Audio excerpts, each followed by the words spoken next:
Assalamualaikum warahmatullahi wabarakatuh. Kami dari kelompok satu ingin mempresentasikan hasil dari kerja kelompok kami. Latar belakang, diabetes adalah salah satu masalah kesehatan yang sering muncul tanpa disadari. Banyak orang terlihat sehat, tapi sebenarnya sudah pada tahap berisiko tinggi diabetes karena gejalanya yang kadang terlihat samar.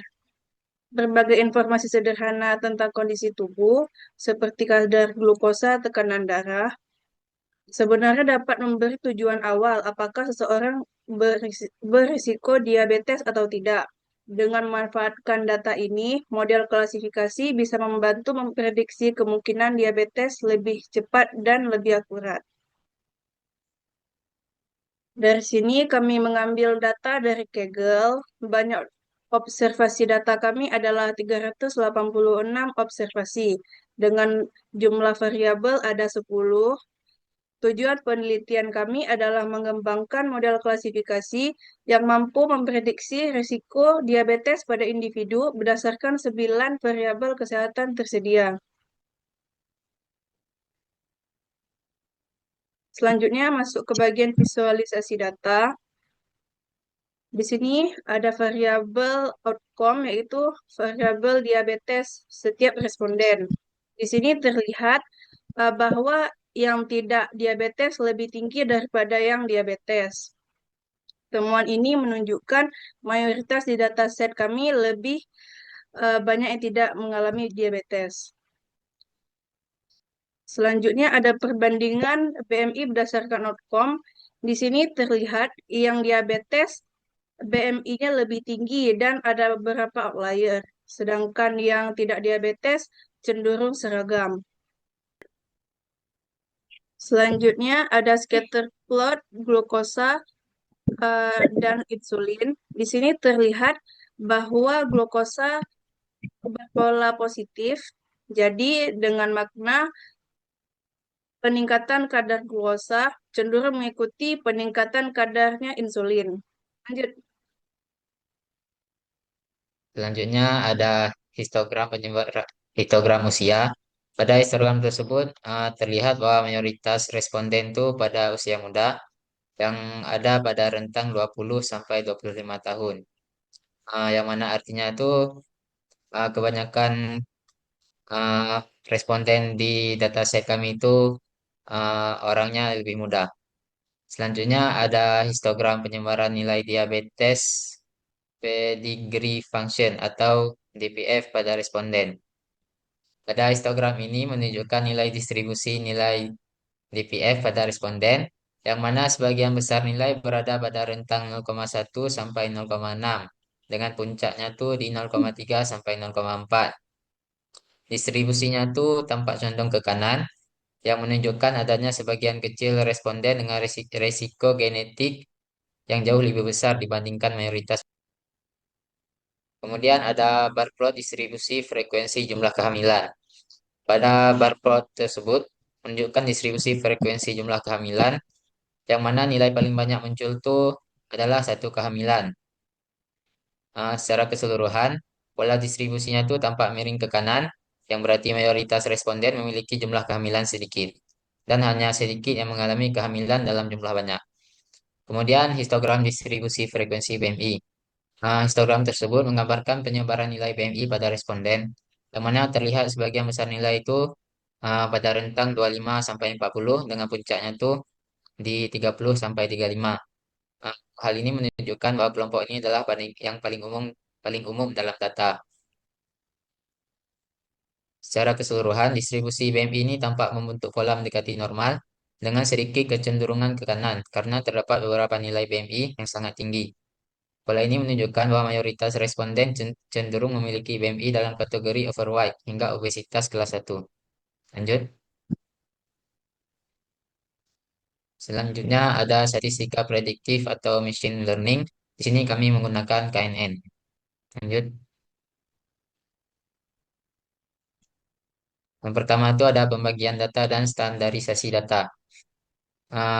Pembagian data atau split data. Di situ ada gambar sintaknya. yang mana sintak itu memerintahkan komputer untuk menggunakan fungsi train, test, split, array atau matriks X dan Y itu dibagi secara acak menjadi train dan test dengan subset pengujiannya itu sebanyak 0,2 sebagai test dan 0,8 sebagai train. Selanjutnya ada standarisasi data.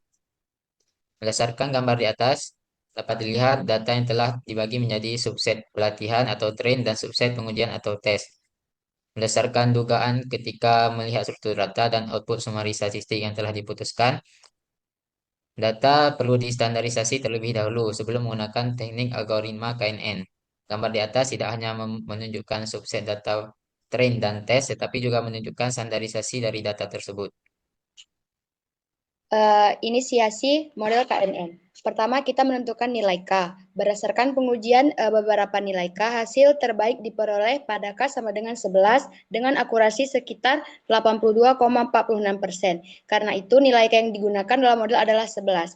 Selanjutnya, pada bagian model KNN, terlihat bahwa model dibangun menggunakan algoritma nearest neighbors dengan parameter 11. Model ini bekerja dengan cara melihat 11 data terdekat dari sebuah data baru, lalu menentukan kelas berdasarkan mayoritas suara. Jadi prediksi yang dihasilkan akan sangat dipengaruhi oleh kedekatan data baru dengan data training. Lanjut.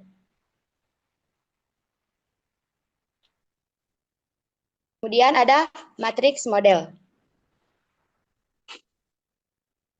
Pertama, dapat dilihat bahwa model memprediksi 48 data sebagai tidak diabetes dan hasilnya benar sesuai kenyataan. Namun ada 4 data yang memprediksi tidak diabetes, padahal sebenarnya positif. Kemudian untuk kelas positif diabetes, model berhasil memprediksi 13 data secara benar, tetapi masih ada 13 data yang salah diprediksi sebagai tidak diabetes. Dari sini terlihat bahwa model lebih baik dalam mengenali kelas negatif atau tidak diabetes. Sementara untuk kelas positif, performanya masih kurang stabil karena masih banyak terjadi kesalahan prediksi. Lanjut.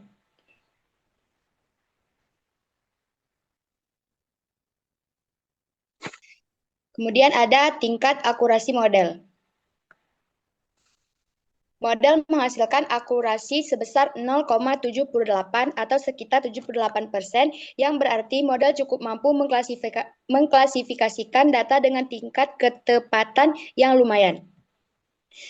Dari klasifikasi ini terlihat bahwa model memiliki recall tinggi pada kelas 0, yaitu 0,92. Ini menunjukkan bahwa model sangat baik dalam mengenali data yang tidak diabetes. Namun untuk kelas 1, recall-nya lebih rendah, yaitu 0,50. Artinya, model masih sering gagal mendeteksi kasus diabetes secara benar.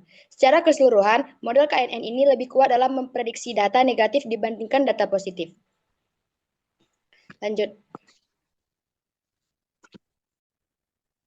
Kemudian kesimpulan, berdasarkan analisis terhadap diabetes dataset yang berisi 386 observasi dan 10 variabel kesehatan, dapat disimpulkan bahwa mayoritas responden dalam data tidak terdeteksi diabetes, serta karakteristik populasi didominasi oleh usia muda dan nilai risiko genetik atau DPF rendah hingga sedang. Beberapa variabel seperti BMI dan glukosa menunjukkan pola yang berbeda antara individu dengan dan tanpa diabetes, di mana kelompok diabetes cenderung memiliki BMI dan kadar glukosa lebih tinggi. Setelah visualisasi dan eksplorasi data, dilakukan pembangunan model klasifikasi menggunakan algoritma Nearest Neighbors atau KNN. Proses dimulai dengan pembagian data menjadi trend test dan standarisasi untuk memastikan performa model lebih optimal. Hasil evaluasi menunjukkan bahwa jumlah neighbors terbaik adalah K sama dengan 11, dengan akurasi model mencapai sekitar 82% pada tahap pemilihan K dan sekitar 78% pada evaluasi akhir. Confusion Matrix menunjukkan prediksi model K Nearest Neighbors atau KNN terhadap dua kelas 0 dan 1. Secara keseluruhan, model KNN mampu memberikan prediksi yang cukup baik dan dapat dijadikan pendekatan awal untuk memprediksi risiko diabetes berdasarkan parameter kesehatan seseorang. Sekian presentasi dari kelompok kami. Assalamualaikum warahmatullahi wabarakatuh.